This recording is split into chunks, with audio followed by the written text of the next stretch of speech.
బానే ఉంది గానీ, 'దివిజయ్' గారికి అంత సీన్ లేదులేండి. బ్రహ్మానందం గారి సినిమా అనేసరికి ఆ ఇంపాక్ట్ ఉంటది. ఎందుకుంటుందండి ఇంపాక్ట్ మరి.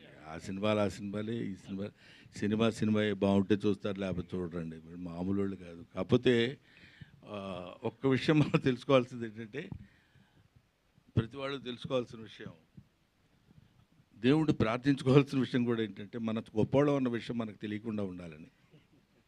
అది దేవుడికి ముందు అందరం మనం మెచ్చుకుంటే, నేనెంత గొప్పోడినో నా లోపల గొప్పతనంతోటి భుజకీర్తులు తగిలించుకుని, భుజాల మీద పెట్టుకుని వచ్చాననుకోండి, పుళ్ళు పడతాయి తప్ప అవన్నీ తీసి పక్కన పెట్టి, బీ ఏ హ్యూమన్ బీయింగ్, హాయిగా ఉంటుంది. నేను ఇవాళ ఇన్ని సంవత్సరాల తర్వాత మీకు ఒక చిన్న విషయం చెప్తున్నాను సార్. నేను నేను sincerely square on my profession I'm telling, నాకింత ఆదరణ ఉంటుందని నేను ఎక్స్పెక్ట్ చేయలే. అది ప్రొడ్యూసర్ గారు ఎక్స్పెక్ట్ చేసి ఉండొచ్చు, డైరెక్టర్ గారు చేసి ఉండొచ్చేమో కానీ, ఎందుకంటే చాలా కాలం ఇందాక తమ్ముడు అడిగాడు, ఏమంటే ఈ మధ్య కొన్ని సినిమాలు మీరు దూరంగా ఉంటున్నారు కదా. నిజంగా ఉంటున్నమాట వాస్తవమే.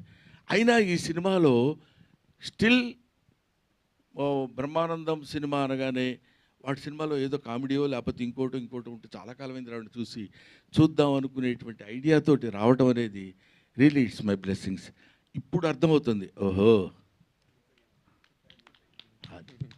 నెక్స్ట్ గౌతమ్ గారు, అలా అండి. నాన్నగారు బేసిక్గా మొదటి లెక్చరరు. ఆయనలో మంచి ఫిలాసఫర్ ఉన్నాడు, మంచి ఆర్టిస్ట్ ఉన్నాడు. రియల్గా ఆయన ఆర్టిస్టు. సో మీరు ఈ మధ్య చాలా గ్యాప్ తీసుకుని ఇంట్లో ఉంటే వేరే మీకు ఏ అవకాశం నాకైతే ఐడియా లేదు. యాక్టింగ్ పరంగా అయితే మీరు ప్రస్తుతం